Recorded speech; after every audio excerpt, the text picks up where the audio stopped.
preparo los sermones, yo creo que a la mayoría de los que habéis tenido la oportunidad incluso de preparar un devocional o una pequeña reflexión, normalmente esto siempre, conforme lo vamos leyendo y vamos mirando el texto y vamos entendiendo lo que la palabra quiere decir, hacemos una reflexión, una autorreflexión, ¿no? Y una autocomparación. Y normalmente esto produce que seamos confrontados, que recibamos una palabra de Dios o que recibamos algo que nos provoque un sentimiento de cercanía, ¿no? Con el texto que estamos tratando. Pues esta vez tengo que confesar que me ha pasado esto de una forma muy fuerte. Estaba estudiando el texto, me enteré no hace mucho en realidad que tenía que predicar, pero milagrosamente, por así decirlo, el texto que tenía que tratar hoy, dos de mis profesores en clase lo trataron sin saber nada. O sea, reflexionaron acerca del texto, así que cogí muchos apuntes y demás para poder tener un poco más de claridad. El texto que he tratado hoy me parece un texto sublime, un texto que pone a la persona de Cristo como el ejemplo a seguir, un texto que a cada uno de nosotros aquí en este lugar probablemente nos haga reflexionar. Y mi intención es esta. La intención mía y de hoy es que reflexionemos, que cuando podamos escuchar la palabra que vamos a escuchar hoy, podamos meditar acerca de esta palabra, podamos pensar acerca de este mensaje y de forma individual y personal podamos ser transformados, podamos plantear, podamos pensar en qué aspectos de nuestra vida podemos estar más fuertes o más débiles, qué cosas aún faltan en mi corazón. Y eso fue lo que me produjo esta palabra a mí, una reflexión, una confrontación, pero una alegría y un gozo y una esperanza, que es lo que hablamos en estos días. Hoy es 23 de diciembre.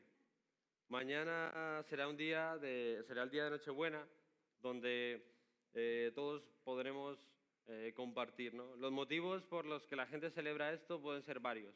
Hay personas que lo celebran por tradición, hay personas que lo celebran por costumbre también, o porque así es el día que se reúne toda la familia. Nosotros, en nuestro caso, bien como hablaba David, lo celebramos en relación al nacimiento de Jesús, a esa fiesta tradicional que todos tenemos, ahora le damos un sentido distinto, ¿no?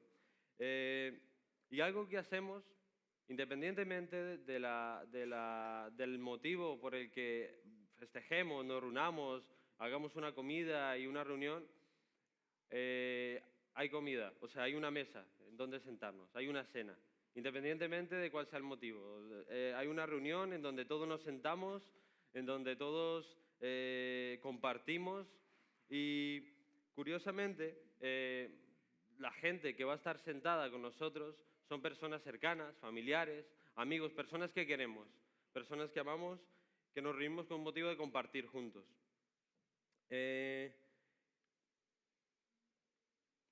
En esta costumbre de sentarse alrededor de una mesa y poder hablar y poder dialogar y poder conversar, probablemente es una de las costumbres que más nos quedan del Oriente. La gente del Oriente, las reuniones, la vida incluso pública o las cosas importantes se hablan alrededor de una mesa.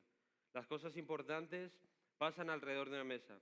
En nuestro país, alrededor de una mesa se hacen reuniones importantes en donde se pretende llegar a un fin, se firman contratos alrededor de una mesa, se reúnen las personas con la idea de dar importancia, de poder dialogar, porque quizás es el único momento en donde podemos sentarnos, comer y escuchar al otro mientras está hablando sin hablar ya que estamos comiendo, ¿no? Puede ser una de las razones.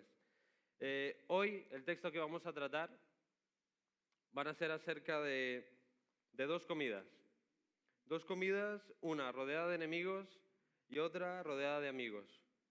Lo importante de estas comidas no es quiénes están en la comida, no es quiénes son los que vienen, si son amigos o enemigos, sino lo importante de estas comidas es la actitud de estas personas ante estas comidas. Perdonadme un segundo.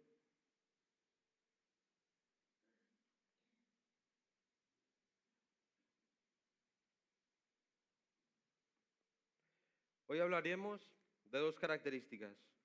Una es la misericordia y otra es la humildad, y las cuales están muy relacionadas. Podemos identificarlas de formas distintas, pero están sumamente relacionadas la una a la otra. Me gustaría que me acompañaran, y doy tiempo a esto, al texto que nos ha tocado hoy, que está en el Evangelio de Lucas, capítulo 14, versículos del 1 al 11.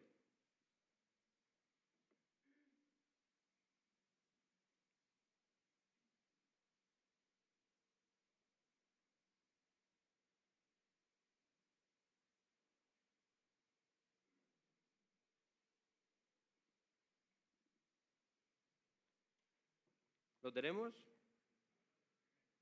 Vale, voy a leerlo. Aconteció un día de reposo, que habiendo entrado para comer en casa de un gobernante, que era fariseo, estos le acechaban. Y aquí estaba delante de él un hombre hidrópico. Entonces Jesús habló a los intérpretes de la ley y a los fariseos, diciendo, ¿es lícito sanar en el día de reposo? Mas ellos callaron, y él, tomándole, le sanó y le despidió. Y dirigiéndose a ellos, dijo, ¿quién de vosotros, si su asno o su buey cae en algún pozo, no lo sacará inmediatamente, aunque sea en día de reposo? Y no le podían replicar a estas cosas. Observando cómo escogían los primeros asientos a la mesa, refirió a los convidados una parábola diciéndoles, cuando fueres convidado por alguno a bodas, no te sientes en el primer lugar, no sea que otro más distinguido que tú esté convidado por él. Y viniendo el que te convidó a ti y a él, te diga, da lugar a este, y entonces comiences con vergüenza a ocupar el último lugar. Mas cuando fueres convidado, ve y siéntate en el último lugar, para que cuando venga el que te convidó, te diga, amigo, sube más arriba.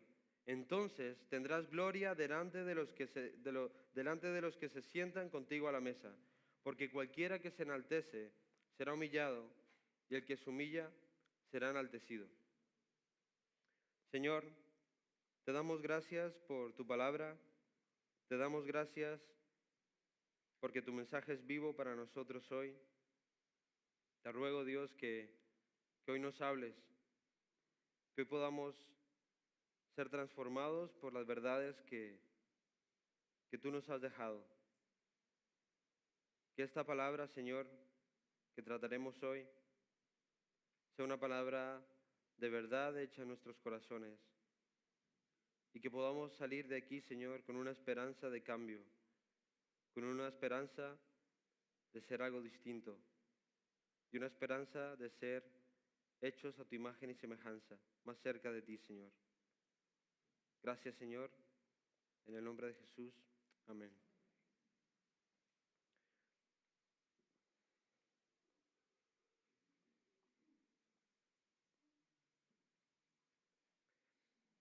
El texto que acabamos de leer, en el capítulo anterior, Jesús ya había tenido un encuentro con los fariseos acerca de esto. Jesús había sido juzgado por los religiosos de su época por haber sanado en el día de reposo. Jesús también en el capítulo anterior, en el capítulo 13, había dicho una serie de parábolas relacionadas con el reino de los cielos y sobre el juicio que caería sobre los incrédulos. En la escena que hemos leído, Jesús entra en la casa de un fariseo importante, de una persona de renombre dentro de la comunidad farisea. Probablemente esta persona era reconocida por la influencia que tenía y el prestigio dentro de la sociedad. Fuera de lo común, hay algo muy particular de esta reunión, es que había una persona enferma. Normalmente estas reuniones solamente podían asistir aquellas personas que eran convidadas y que formaban parte de una alta casta dentro de la sociedad, en este caso los fariseos.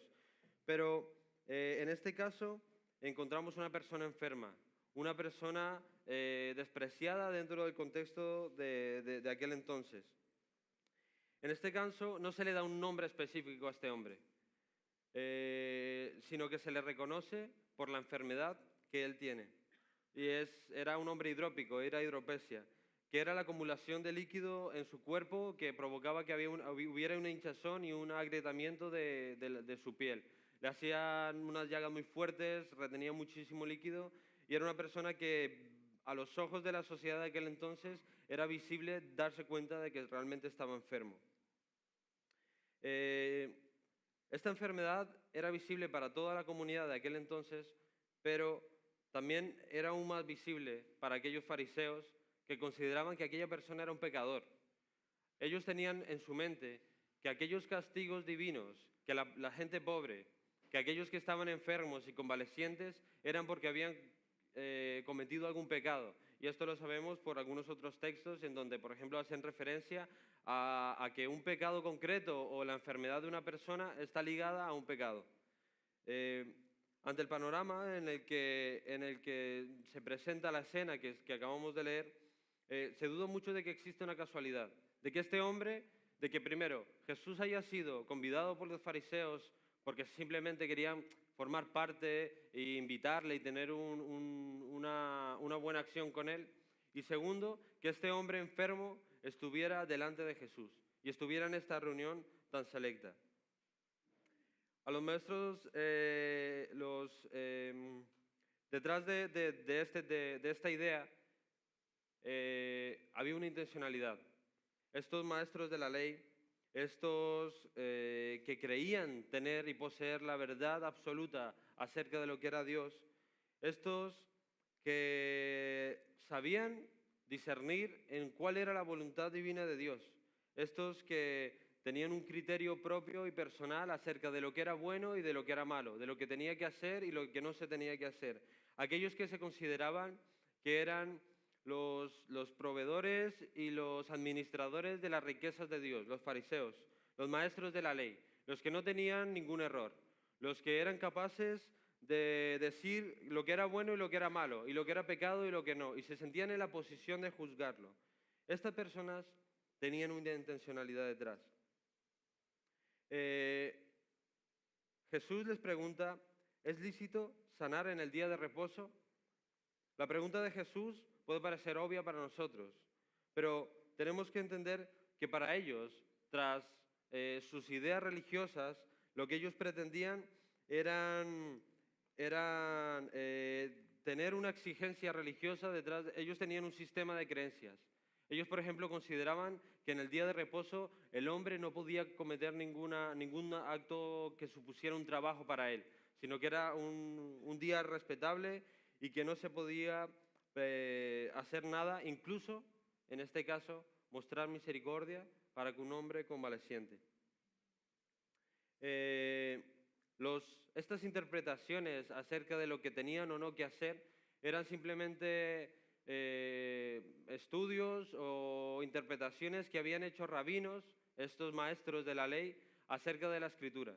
Y ellos habían llegado a la conclusión de que realmente el creyente, el fariseo, la persona que debía cumplir la ley, no debía sanar en el día de reposo, no debía cometer ningún acto porque eso suponía un trabajo. Estaban posicionando la ley, estaban posicionando las normas, su criterio, lo que ellos consideraban que realmente era lo correcto delante de Dios, ante la misericordia. Ante la pregunta que Jesús les hace de si era lícito sanar en el día de reposo, ellos no dan respuesta alguna. Y Jesús demuestra una vez cómo la práctica y la acción de sanar a este hombre había dado un golpe sobre la mesa ante la imposición religiosa de estos fariseos. La sanación de este hombre enfermo, según lo redacta Lucas, fue rápida y sin ningún rodeo. Dice, le sanó y le despidió. Y no hace hincapié en la sanidad de este hombre, como podemos ver en otros capítulos de los evangelios, en donde realmente, por ejemplo, hay una expresión por parte del que es sanado, o incluso le dice Jesús, extiende la mano, yo te sanaré, o vemos una acción de Jesús, simplemente Jesús, Lucas lo que quiere redactar aquí es, Jesús le sanó y le despidió. Es claro que la intención de Lucas no es recalcar sobre la sanidad milagrosa que Jesús había hecho. Y cae el hincapié en la forma en la que Jesús confronta a estos fariseos. Él no les dice vosotros, no les dice sin trapujos o no le dice de forma clara cuál era el error de estas personas, sino que Jesús se limita a hacer las preguntas adecuadas para confrontarles. Ante estas preguntas, la respuesta no vendría de Jesús mismo. Jesús no les iba a dar la respuesta acerca de esto, sino simplemente le planteaba las preguntas. Este método de plantear preguntas era utilizado en la antigua Grecia por maestros, se llama el método socrático, que era el maestro se acerca al alumno, pero el maestro no le da la respuesta al alumno, sino el maestro simplemente se limitaba a hacer preguntas al alumno para que sea el alumno y la persona que debe aprender quien reflexione por sí mismo sobre cuál debe ser la respuesta. Y el método de Jesús, en gran parte de los evangelios, en gran parte al momento de acercarse al corazón de los creyentes es este. Porque Jesús es consciente de que la respuesta no la da Él solamente por la boca, no la puede decir Él simplemente, sino que hace falta una aceptación interna de lo que yo soy. Hace falta una consideración, una autorreflexión. Es como si os preguntara, ¿no? Como en este caso Él les pregunta, ¿no? ¿Es lícito sanar el día de reposo? Ellos no dan respuesta. Y la intención de Jesús incluso no es que le den una respuesta maravillosa, teológica y profunda, sino la respuesta o la idea de lo que Jesús quiere con esta intención es mirar lo que realmente había dentro de su corazón, sacar aquello que estaba dentro y confrontarles no con él mismo ni siquiera, no con la ley, sino con su propio corazón. Después de esto, Jesús observa que aquellos que estaban con él habían tomado los primeros sitios de aquel lugar y de aquella reunión. En esta clase de reuniones, la gente se sentaba según un rango de importancia.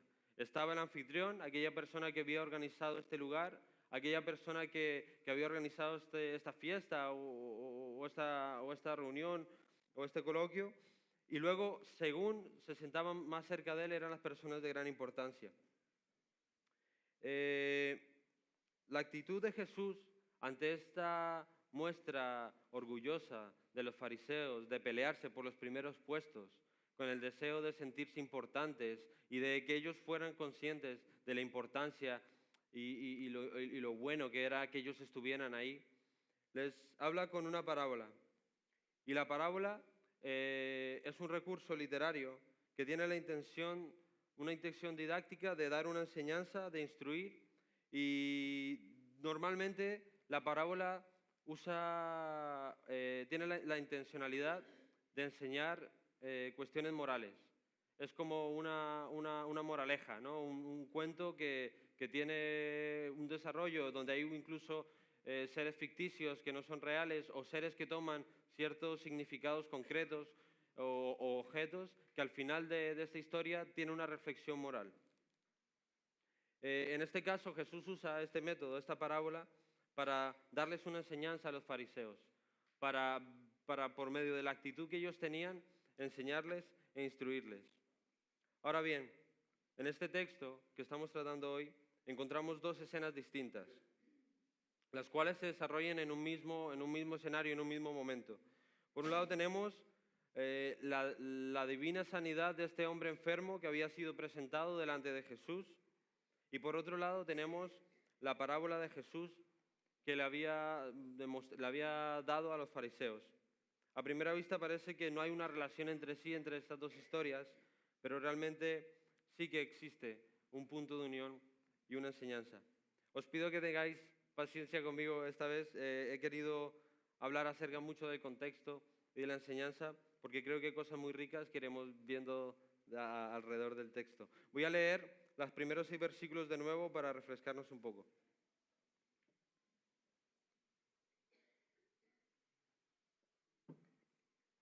Dice: aconteció un día de reposo que, habiendo entrado para comer en casa de un gobernante que era fariseo, estos le acechaban.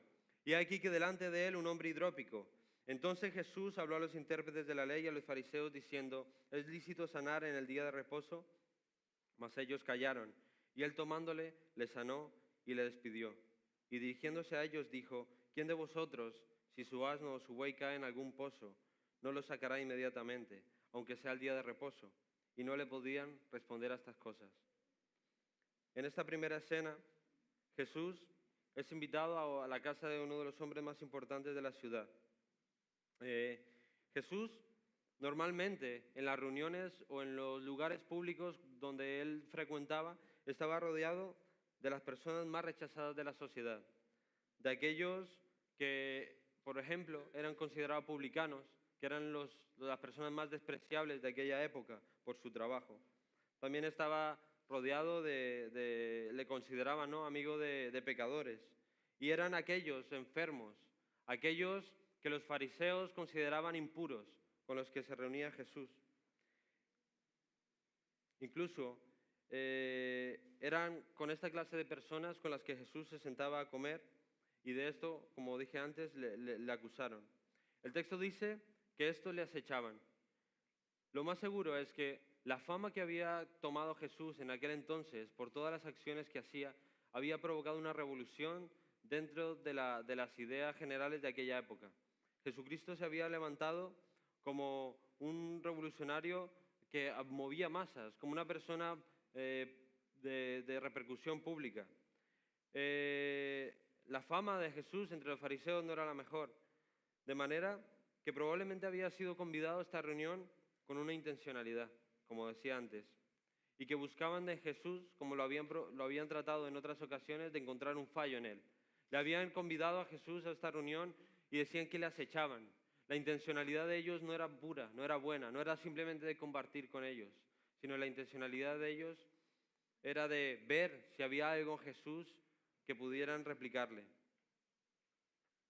En esta escena, como hablamos antes, se nos muestra un hombre que destaca entre los demás, un hombre que entre los invitados supuestamente importantes de aquella época, como eran los fariseos, que eran personas dignas de grandes ropajes y que eran, por así decirlo, tenían mucha relación y repercusión dentro de la sociedad, y estaba Jesús entre ellos, pero uno de entre esas personas que están en este lugar destaca, y destaca por todo lo contrario. Se encontraba aquel hombre enfermo.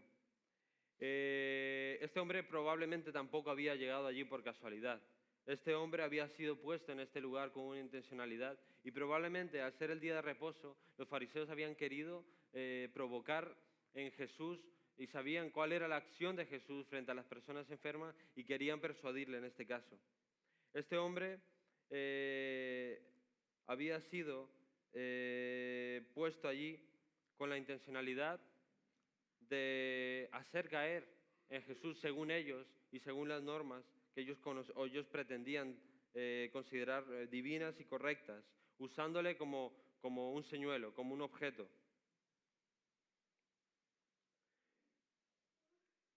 En el capítulo anterior, Jesucristo había sanado a una mujer encorvada en el día de reposo, y estos fariseos habían criticado esta acción también.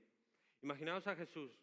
Jesús está convidado por los fariseos en la casa de aquellos que le habían perseguido, de aquellos que probablemente querían acecharle, como decía el mismo texto, y esto ya era sospechoso para él. Pero aún a pesar de esto, Jesús asistió a esta reunión. Y cuando llega Jesús y ve a los fariseos, se encuentra un hombre enfermo ahí. Este hombre destaca entre los demás por su enfermedad. Este hombre no era el hijo de nadie importante, este hombre no había hecho ninguna hazaña, ni era una persona considerada, era hijo de nadie realmente, no era considerado nada en aquel contexto. Lo que caracterizaba a este hombre era su enfermedad, una enfermedad que era visible a los ojos de todos, una enfermedad, como dije antes, que probablemente le hacía tener sus pies hinchados, probablemente su piel destrozada, y que a lo mejor incluso provocaba asco a muchos de ellos, incluso más a los fariseos, porque eran conscientes, según ellos, de que este hombre había pecado. Donde Jesús había visto la necesidad de un hombre, donde Jesús había visto a un hombre enfermo, a un hombre que padecía, a un hombre que necesitaba recibir misericordia, los fariseos habían visto el juicio de otro hombre. Jesús vio la dificultad física de este hombre y se acercó y le sanó. Mas los fariseos se sintieron superiores, creyendo que ellos tenían la ley, creyendo que ellos tenían la verdad absoluta, que este hombre era pecador y nosotros no. Y esto, Jesús muestra aquí un ejemplo claro de misericordia y de cercanía. No tenemos un testimonio escrito acerca de si Jesús le dijo más algo a este hombre, se acercó, le dijo alguna palabra, pero vemos que Lucas no le da importancia a esto. Porque realmente lo que era el centro de atención en esta parte no era la enfermedad de este hombre. Lo importante en esta historia no era aquella enfermedad y aquella sanidad que había hecho Jesús, sino lo que destacó en esta historia, lo que quiso destacar Lucas, era la actitud de los fariseos frente a esta acción. Jesús les hace una pregunta, les dice, ¿es lícito sanar en el día de reposo? No hubo respuesta por parte de estos fariseos. Jesús sana a este hombre y le despide. Pero la enfermedad de este hombre había terminado. La enfermedad de este hombre había sido sanada divinamente y milagrosamente por Dios.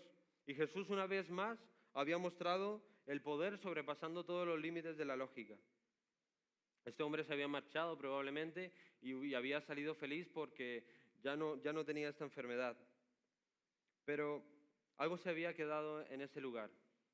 Algo mucho peor que aquella enfermedad que estos fariseos consideraban asquerosa, horrible y todo lo que pudieran calificar. Lo que se había quedado ahí era una enfermedad mucho más difícil de quitar, una enfermedad mucho más dura. Y no porque Cristo no pudiera hacerlo, sino porque no era una enfermedad visible como la de ese hombre, donde se paseaba por todas las calles, probablemente la gente ni quería ni tocarle, poniendo en este caso el hombre hidrópico, pero pensemos en otro ejemplo de aquella sociedad, por ejemplo, la mujer con flujo de sangre, una mujer despreciada por la sociedad. Era claro ver el pecado que había en ella y todo el mundo veía este pecado, pero había algo en los fariseos que estaba en su corazón. Había algo que ellos exteriormente mostraban que eran superiores.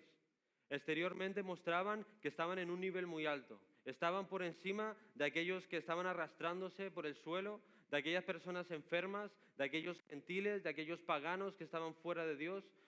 Pero Jesús en este capítulo revierte esto y cambia los factores.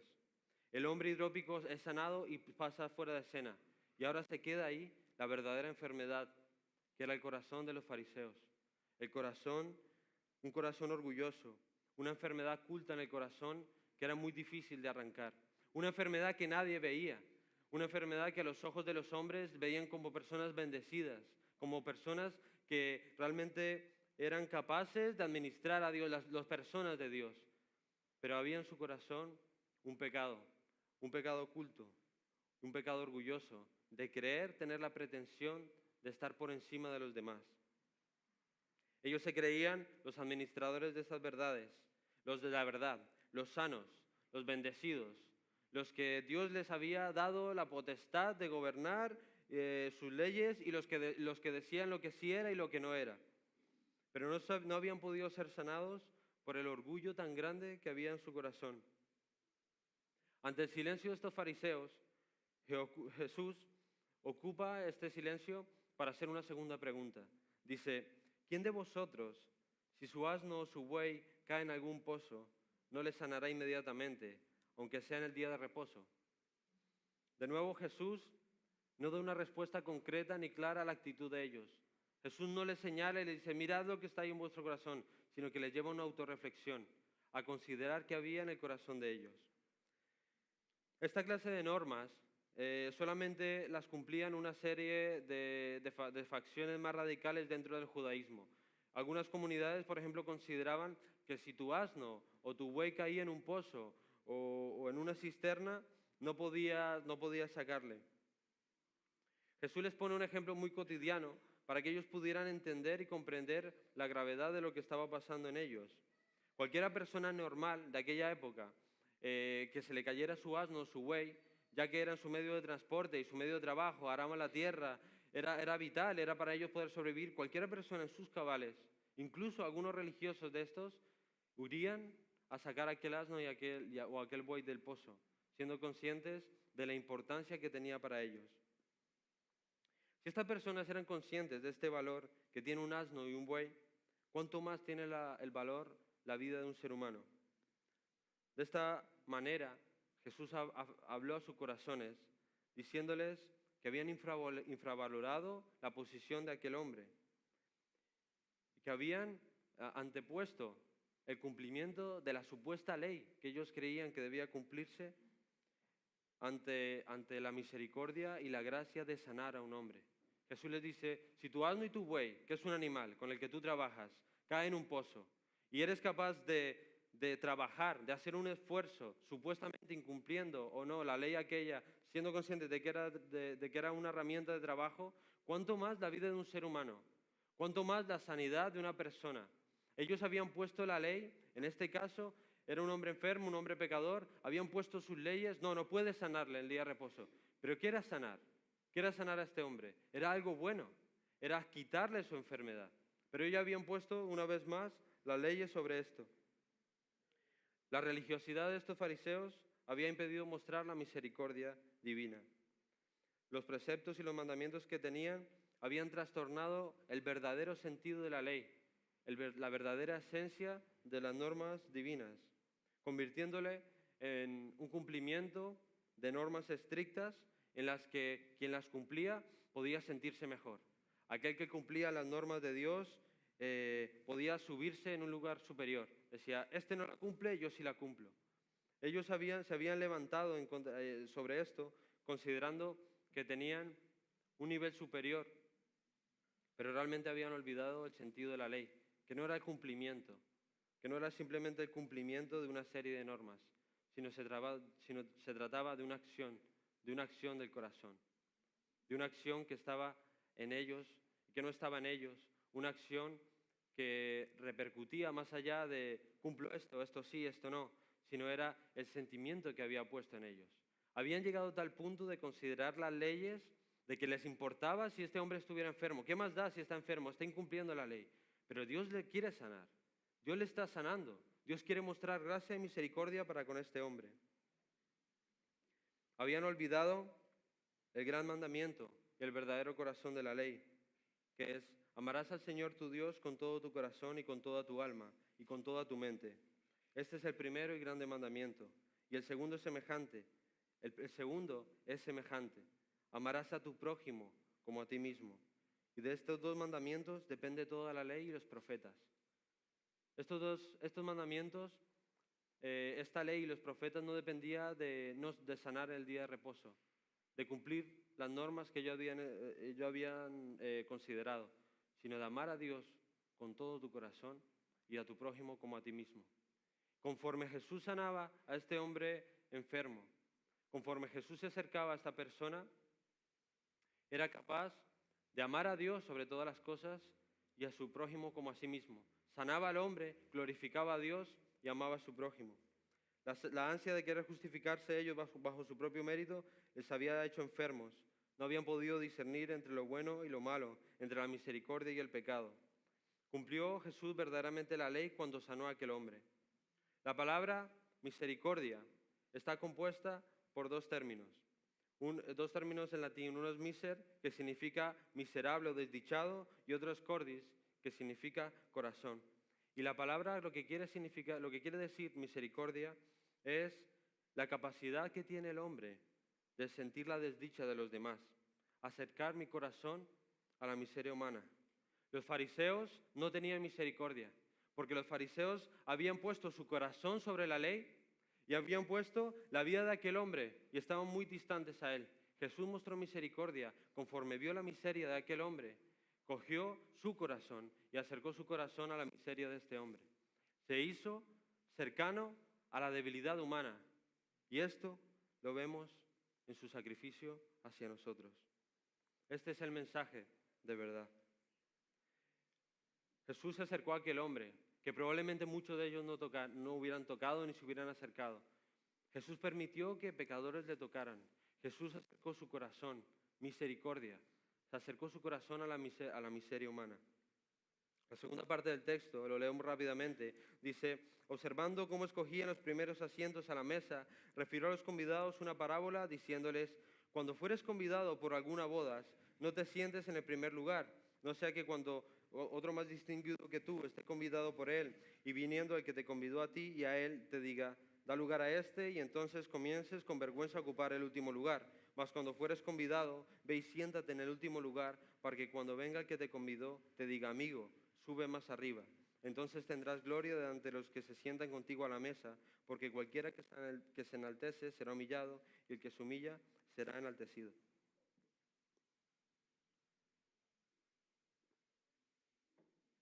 Jesús vuelve aquí a identificar la actitud de los fariseos. En esta cuestión, en esta parte, habían dejado ellos en evidencia el acto de protagonismo que querían de tomar los primeros asientos, mostrando su orgullo. Jesús responde a los fariseos, como dije antes, acerca de una parábola, una enseñanza. Aquellos que se sientan más cerca son las personas más cercanas a este anfitrión. Jesús no les dice esto simplemente para enseñar unos modales de cuál debía ser el comportamiento en las reuniones públicas, sino que Jesús llevaba tiempo ya identificando el corazón de los fariseos, viéndoles cómo se levantaban sobre aquellos de la sociedad, cómo tocaban trompeta cuando ellos salían a la calle, cuando ayunaban y venían con la cara demacrada, y cuando ellos trataban de mostrarse públicamente superiores a las demás personas. No era solamente entonces que ellos quisieran los primeros puestos, sino que realmente ellos se consideraban merecedores de esos puestos. Los fariseos creían que ese puesto era el de ellos, porque ellos eran importantes dentro de la sociedad. Su actitud orgullosa y religiosa les había llevado a considerar que eran dignos de aquello de lo que realmente no eran dignos. El cumplimiento se creían dignos porque cumplían las normas a rajatabla, porque imponían esas normas a otros y les habían hecho creer a los demás que estaban sobre ellos por el cumplimiento de estas normas legalistas. Cuando Jesús usa el contexto en esta parábola, el hecho de la boda, probablemente haga una referencia al momento en el que estaremos con Él en la eternidad. Estos fariseos se habían creído dignos delante de Dios. Creían que sus acciones religiosas les habían llevado a ganarse el cielo. Y según ellos, consideraban que eran importantes para Dios, pero no habían comprendido la gracia de Dios. El don de Dios que les había dado a aquellos que habían entendido que no es que fueran superiores, sino que eran pecadores. Y no es que no necesitaran de Dios, sino que necesitaban ser redimidos por Dios. Ellos esperaban que cuando llegaran al cielo hubiera una alfombra roja, que se sentaran en los primeros puestos delante de Dios, porque eran aquellos que habían protegido y guardado la ley y habían hecho cumplir la ley a los demás. Pero estaban en un error muy grande. Aquellos que ocuparían los principales puestos probablemente eran aquellos que ellos consideraban pecadores, aquellos que ellos consideraban indignos, aquellos blasfemos o aquellos impuros, según el juicio de ellos. Pero en realidad lo que ellos tenían era aquellas personas que realmente iban a estar en esos primeros puestos, eran aquellos como los que dice el Salmo 51, de un corazón quebrantado y humillado. Un corazón quebrantado porque es consciente de cuál es su condición, y humillado porque es consciente de a quién necesita para salir de esta condición. Aquel que se levantaba para considerar su puesto estaba ciego de orgullo y estaba delirando. Realmente no había escuchado y había esperado a que Dios fuera quien le llamara, para que Dios le llamara amigo. Aquel que había tomado la iniciativa de sentarse en los primeros puestos, siendo consciente de dónde debía ser su lugar, no había esperado a que Dios le levantara, sino que había él ya puesto por sí mismo, él diciendo o considerando cuál era su puesto, y no había esperado a que Dios le dijera cuál es su puesto. Aquel que ha sido llamado amigo era porque era conocido de aquel anfitrión. Es porque aquella persona era cercana. Es porque aquella persona había tenido intimidad con ese amigo. Y esa clase de amistad no se compra con acciones, sino esa clase de amistad se reconoce por un reconocimiento pleno de quién soy yo, de cuál es mi posición y de quién es Dios. Aquella persona que no tiene una idea superior a la de sí mismo, es consciente de que yo soy consciente de que yo no puedo tomar el primer puesto. Yo sé mi corazón, yo sé lo que hay en mí. Tengo que esperar que sea Dios que me llame amigo. Ven acá y levántate. Algo precioso de este texto es que Dios da la gloria al que merece gloria, pero se la quita al que cree tenerla. Mateo 6 habla sobre la recompensa que el Padre tendrá para aquellos que no buscan la gloria de los hombres, sino aquellos que hacen las cosas en la intimidad, aquellos que hacen las cosas en el secreto, aquellos que hacen las cosas no para que los hombres lo vean, como decían los fariseos, sino para que Dios viera sus acciones y era el reflejo de una intimidad con Dios. El versículo 11 dice, porque cualquiera que se enaltece será humillado, y el que se humilla será enaltecido. Aquel que se puede enaltecer verdaderamente es el que ha sido enaltecido por una persona superior a él. Un ejemplo, el maestro que alaba al alumno, el maestro que es experto en una rama o en una materia y alaba al alumno, el alumno es capaz de sentirse bien reconocido porque el maestro sabe de lo que está hablando. Al igual en otros ejemplos, el padre que reconoce en su hijo, el hijo se siente realmente enaltecido porque es su padre, que es mayor a él y que sabe mucho más en él y es capaz de realmente darle un reconocimiento pleno porque está en una posición. De manera que solo aquel que está en una posición superior, en este caso Dios, es realmente quien nos pueda hacer sentir, exaltarnos. Es Él, no es nuestro esto. Pero algo que sí podemos hacer nosotros es darnos cuenta de lo que hay en nosotros y lo que somos nosotros. Nadie más que nosotros mismos puede ser consciente de nuestros pecados.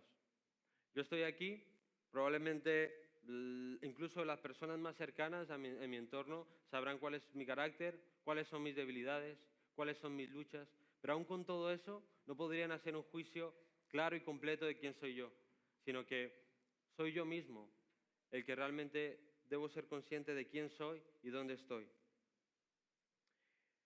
Este es el corazón que escucha a Dios, el corazón que es consciente de su debilidad y el corazón que escucha para que el Padre lo enaltezca en el momento debido, el que reconoce su condición con humildad, el que reconoce sus miserias y su necesidad. Hoy hemos tratado dos cuestiones muy importantes en la vida de todo hombre y toda mujer de fe, que es la misericordia y la humildad. Estas dos cosas están relacionadas fuertemente y se ven ejemplificadas en Jesús. Jesús muestra estas dos características de una manera gigantesca. Nos deja un ejemplo para nosotros hoy en día. Muestra su misericordia cuando deja su gloria, cuando se revela en la carne, cuando se hace como hombre y acerca su corazón al de los hombres pecadores.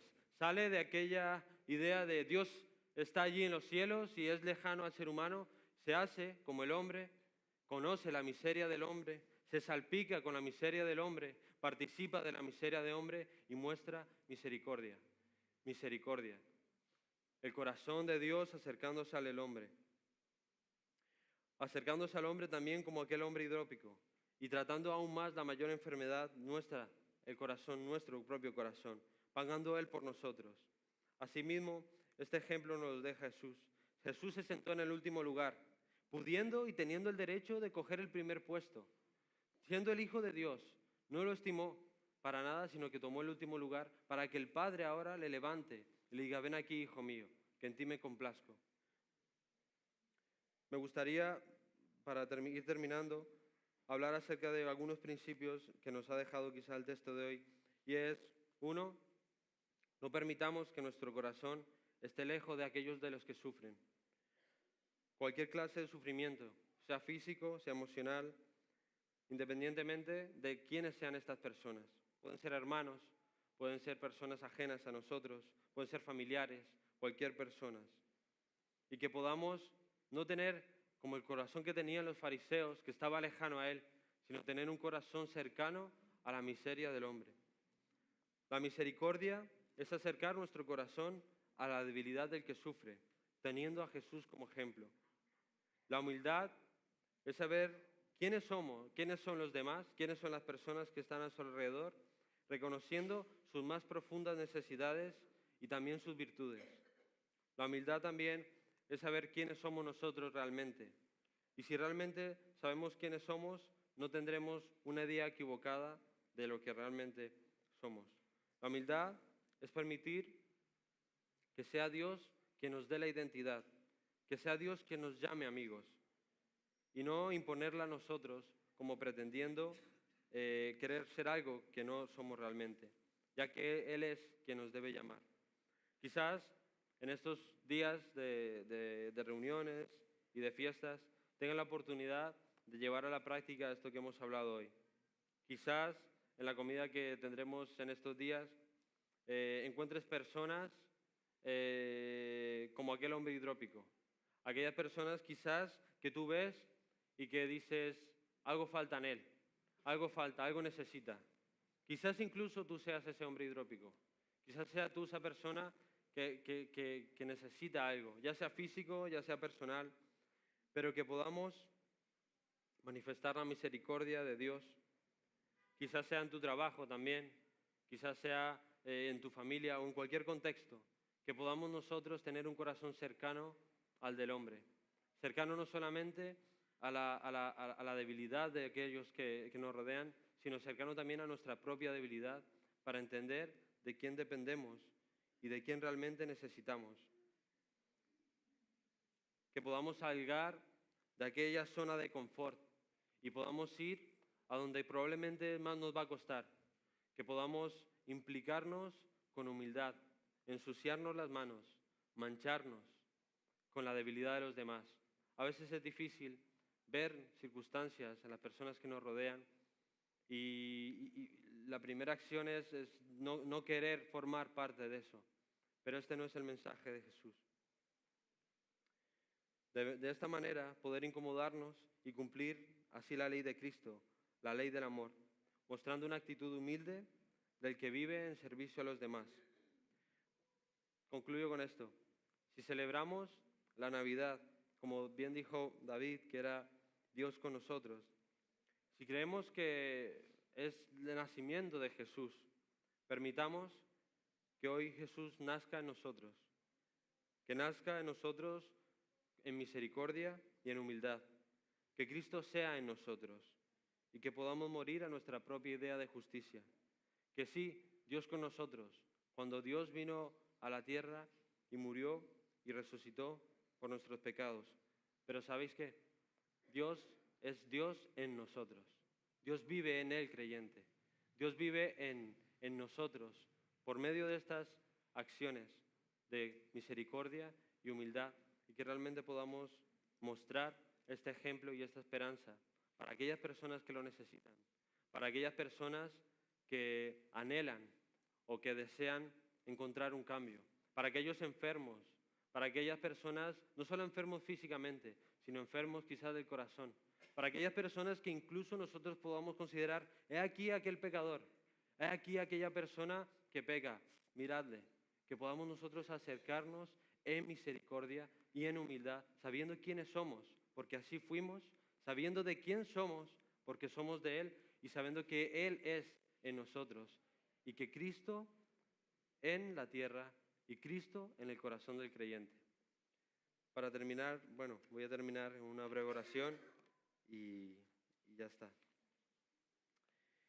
Señor, te damos gracias por tu palabra hoy en día, Dios. Sabemos que esto no es sencillo de asimilar, no es sencillo de llevar a la práctica, pero es tu Espíritu en nosotros que nos lleva a ello.